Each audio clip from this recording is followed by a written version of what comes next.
మనకొచ్చే ఆరోగ్య సమస్యల్ని 2 రకాలుగా చెప్పుకోవచ్చు. ఇందులో మొదటివి దీర్ఘకాలికంగా ఉండేవి, నెమ్మదిగా వస్తాయి, చాన్నాళ్ల పాటు ఉంటాయి. ఇక రెండోవి ఉన్నట్టుండి విరుచుకుపడేవి.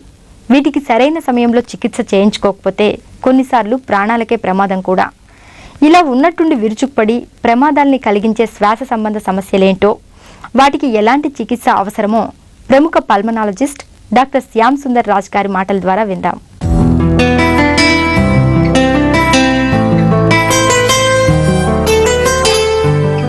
నమస్తే డాక్టర్. నమస్తే డాక్టర్ గారు, చాలా మందిలో మనం శ్వాసకోశ సంబంధమైన సమస్యలు చూస్తూ ఉంటాం కదా, వీటిలో ప్రమాదకరమైన సమస్యలు ఏంటి, అట్లాగే ఎలాంటి సమస్యలకి అత్యవసర చికిత్స అవసరం అవుతుంది?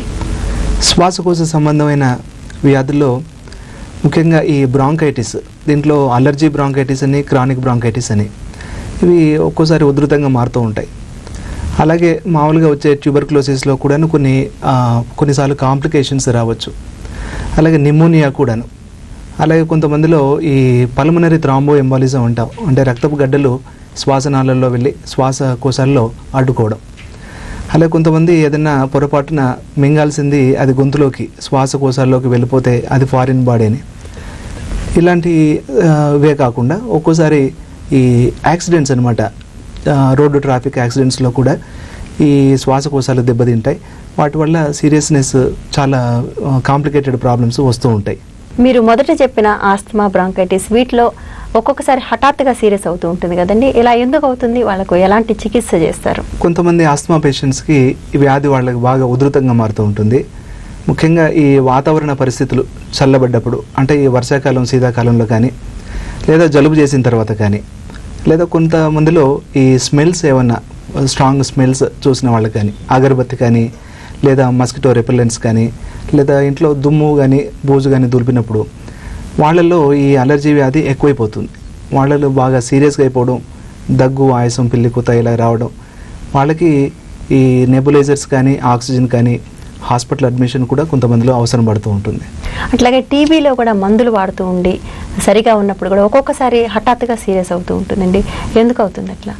ట్యూబర్క్లోసిస్ పేషెంట్స్లో సాధారణంగా వాళ్ళకు ఉండే లంగ్ ఇన్ఫెక్షన్ టీబీనే కాకుండా మామూలు ఇన్ఫెక్షన్ కూడా, అంటే ఈ నిమోనియా మాదిరిగా కూడాను రావచ్చు. అలాగే కొంతమందిలో ఈ లంగ్ చుట్టూ ఉండే ప్లూరా, ఆ వాటిలో కూడాను ఈ వాటర్ చేరడం కానీ, లేకపోతే గాలి చేరడం కానీ, లేకపోతే ఈ పస్ చేరడం కానీ, ఇలాంటివన్నీ వస్తూ ఉంటాయి అన్నమాట. ఇవన్నీ కూడాను అంటే సరిగ్గా కంట్రోల్ కానీ ట్యూబర్క్లోసిస్ వ్యాధిలో ఉంటాయి. ఇవన్నీ కూడా చాలా సీరియస్ పరిస్థితులు అని చెప్పుకోవాలి. అంటే చాలాసార్లు టీబీ ఉన్న వాళ్ళకి దగ్గులో రక్తం అది పడుతూ ఉంటుంది కదండి, అది ఎందుకు జరుగుతుంది? అది చాలా సీరియస్ సమస్య అంటారా? టీబీ పేషెంట్స్లోనే కాకుండా ఇంకా మిగతా ఇప్పుడు లంగ్ క్యాన్సర్ కానీ, మామూలు నిమోనియా కానీ, ఇలాంటి బ్రాంకైటిస్లో కానీ, వీళ్ళందరిలో కూడాను దగ్గులో రక్తం పడవచ్చు. అయితే ఒక్కో రోజు ఒక 5 ml 10 ml పడవచ్చు, ఇంకో రోజు చాలా ఎక్కువగా ఒక 1/2 లీటర్ పై కూడా పడవచ్చు అనమాట. కాబట్టి అది ముందుగా మనం ప్రెడిక్ట్ చేయడం చాలా కష్టం.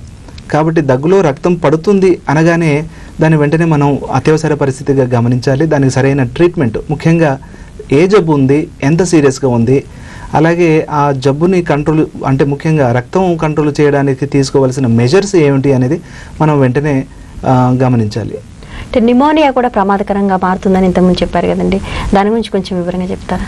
నిమోనియా సాధారణంగా ఈ వర్షాకాలం, శీతాకాలంలో వస్తూ ఉంటుంది. ఇది బ్యాక్టీరియల్ ఇన్ఫెక్షన్ అనమాట. లంగ్లో వెళ్ళిన తర్వాత ఆ బ్యాక్టీరియా బాగా మల్టిప్లై అయిపోయి అది సీరియస్ ఇన్ఫెక్షన్గా చేస్తూ ఉంటుంది. చాలామందిలో కొద్దిపాటి ఉన్నప్పుడు యాంటీబయాటిక్స్ వాడితే సరిపోతుంది, కానీ అది బాగా ఒక కంప్లీట్ లంగ్ కానీ, లేదా పార్ట్ ఆఫ్ ద లంగ్ కానీ అది ఎఫెక్ట్ అయిపోయినప్పుడు అక్కడి నుంచి బ్యాక్టీరియా శరీరం మొత్తంలో, అంటే ఈ బ్లడ్ ద్వారా పాకి వెళ్ళొచ్చు అనమాట. అంటే ముఖ్యంగా ఈ బ్రెయిన్కి కానీ, లేదా కిడ్నీస్ కానీ, లివర్ కానీ, ఇలా ఈ బ్యాక్టీరియా అంతా వెళ్ళిపోవడం మనం సెప్టిసిమియా అంటాం. దాంట్లో ఆ ఇన్ఫెక్షన్ బాగా సీరియస్గా ఉన్నట్లు అనమాట.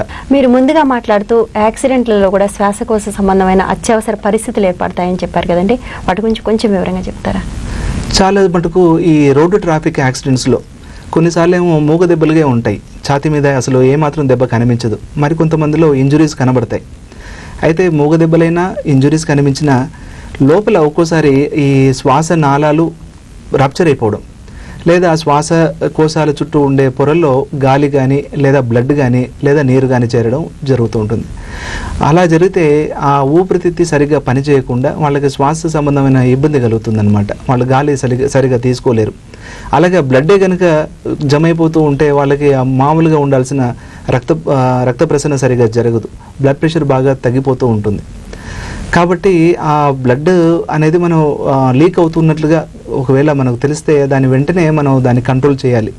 అలాగే గాలి కానీ నీరు కానీ చేరినట్లయితే దాన్ని వెంటనే మనం చెస్ట్ ట్యూబ్ ద్వారా అది తీసేసినట్లయితే లోపల ఉండే ఊపిరితిత్తి సరిగ్గా అంటే వెడల్పుగా అయిపోయి మామూలు పరిస్థితికి వచ్చి అది గాలి మంచిగా తీసుకుని తర్వాత ఆక్సిజన్ సరఫరా చేసేటందుకు వీలవుతుంది. అంటే శ్వాసకోశాల్లో రక్తం గడ్డలు కట్టి సమస్యలు వచ్చే అవకాశం కూడా ఉందని ఇంతకుముందు చెప్పారు మీరు. అంటే అది అటువంటి పరిస్థితి ఎప్పుడు వస్తుంది, ఎలా వస్తుంది, ఎందుకు వస్తుంది? చాలా మటుకు ఈ శ్వాసకోశాల్లో రక్తపు గడ్డలు రావడం అనేది ఈ కాళ్ళల్లో రక్తం గడ్డలు కట్టుకొని అది తిన్నగా హార్ట్కి తర్వాత లంగ్స్లో వెళ్ళి అడ్డుకుంటాయి అన్నమాట. దీన్ని పల్మనరీ ఎంబాలిజం అంటాం. అయితే చాలామందిలో ఎక్కువసేపు కదలకుండా ఒకే దగ్గర ఉండేవాళ్ళు, అంటే ఈ కంప్యూటర్స్ ఆపరేట్ చేస్తున్న వాళ్ళల్లో లాంగ్ అవర్స్ కదలకుండా ఉన్నట్లు అవుతాయి. లేదా లాంగ్ ఫ్లైట్స్ అనమాట, చాలా దూర ప్రయాణాలు చేస్తున్న వాళ్ళు కానీ, లేదా ఆపరేషన్ జరిగిన తర్వాత లేదా బాగా సిక్గా ఉన్న పేషెంట్స్ కదలకుండా వాళ్ళు కొన్నాళ్ళు అలాగే ఉన్నట్లయితే ఈ రక్తనాళాల్లో ఉండే రక్తం గడ్డగట్టుకుపోతుంది. ఆ రక్తం ఊపిరితిత్తులకు పాకి అది అడ్డుకుంటుంది. దాని ద్వారా రక్త ప్రసరణ సరిగా జరగదు. ఆక్సిజన్ సరఫరా బాడీలో ఉండే అవయవాలకని సరిగా జరగదు. ఇది చాలా ప్రమాదమైన విషయమే. అంటే అసలు ఏ జబ్బు లేకుండా కూడా ఒక్కొక్కసారి శ్వాసకోశ సంబంధమైన ప్రమాదకర పరిస్థితులు ఏర్పడతాయని ముందు చెప్పారండి, ముఖ్యంగా ఫారిన్ బాడీస్ వెళ్ళినప్పుడు. అటువంటి సందర్భాలు ఏంటి, వాటి గురించి కొంచెం చెప్తారా? ఈ చిన్నపిల్లల్లో ముఖ్యంగా ఈ సరిగ్గా మింగగలగలేని వయసులో, అంటే 2 సంవత్సరాల కంటే కింద ఉన్నవాళ్ళు, లేదా పెద్దవాళ్ళైనా కూడాను, ముఖ్యంగా ఈ మత్తు పదార్థాలు ఎవరైనా తీసుకున్న వాళ్ళు, ఆల్కహాల్, డ్రగ్స్ కానీ, వీళ్ళల్లో ఏమంటే మింగేటప్పుడు వాళ్ళ మెకానిజం సరిగ్గా గొంతులో సరిగ్గా ఉండదు. కాబట్టి ఆ మింగే ఏదైనా పదార్థం ఊపిరితిత్తుల్లోకి జారిపోయే ప్రమాదం ఉంది. శ్వాస సరిగ్గా ఆడకుండా వెంటనే అది అడ్డుకుంటుందన్నమాట. అది చాలా ఎమర్జెన్సీ. వెంటనే ఆ ఫారిన్ బాడీ ఏదైనా అది మనం తీసేసేయాలి. శ్వాస ప్రక్రియ సరిగ్గా జరిగేట్లు చూడాలి. శ్వాస అనేది ప్రత్యక్షంగా ప్రాణానికి సంబంధించిన విషయం. ఈ శ్వాసపరమైన అత్యవసర పరిస్థితులు ఏర్పడినప్పుడు అటువంటి పేషెంట్లని హాస్పిటల్కి తీసుకొచ్చినప్పుడు కానీ బయట కానీ పేషెంట్లు కానీ బంధువులు కానీ ఏం జాగ్రత్తలు తీసుకోవాలి? శ్వాస సంబంధమైన ఈ పరిస్థితులు వచ్చినప్పుడు ముఖ్యంగా వాళ్ళకి గాలి మంచిగా దొరికేట్లు చూడాలి. గుంపులుగా ఆ పేషెంట్ ముందు దగ్గరగానే ఉండకుండా గాలి వాళ్ళకి వచ్చేట్లుగా చేయాలి. తర్వాత మెడ కొద్దిగా ఎత్తుగా పెట్టినట్లయితే వాళ్ళకి ముక్కు గుండా కానీ నోట్లో గుండా కానీ శ్వాస లోపలికి వెళ్ళేటట్లుగా చేయడానికి వీలవుతుంది. అలాగే దగ్గరలో ఉన్న హాస్పిటల్కి మాత్రం వెంటనే తీసుకెళ్ళాలి.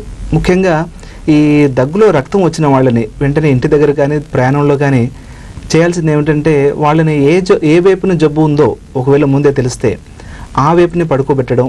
తర్వాత అలాగే మెడను కొంచెం కింది భాగంగా శరీరానికి కిందగా ఉంచినట్లయితే వచ్చే లీక్ అవుతున్న బ్లడ్ అది బయటకే వచ్చేస్తుంది. లేదా అది అలాగే లోపల శ్వాసనాళాల్లో పెరిగిపోయినట్లయితే ఈ ఆక్సిజన్ సరఫరా సరిగ్గా జరగదు, గడ్డగట్టుకుపోయే అవకాశం ఉంటుంది. దాని బ్లాక్స్ తోటి అసలు వాళ్ళకి ఊపిరి అందకుండా ఉంటుంది. కాబట్టి ఆ నేరుగా బ్లడ్ లీక్ అవుతున్నట్లయితే అది బయటకు వచ్చేట్లుగా మనం ఈ మెడ కొంచెం శరీర భాగానికి కిందగా ఉన్నట్లయితే అది మంచిదన్నమాట. ఓకే డాక్టర్ గారు, శ్వాసకోశ సంబంధమైన వ్యాధుల్లో వచ్చే వివిధ అత్యవసర పరిస్థితుల గురించి, సందర్భాల గురించి డాక్టర్ గారు చక్కగా వివరించారు. ఈ విషయాలు వివరించిన డాక్టర్ గారికి ధన్యవాదాలు.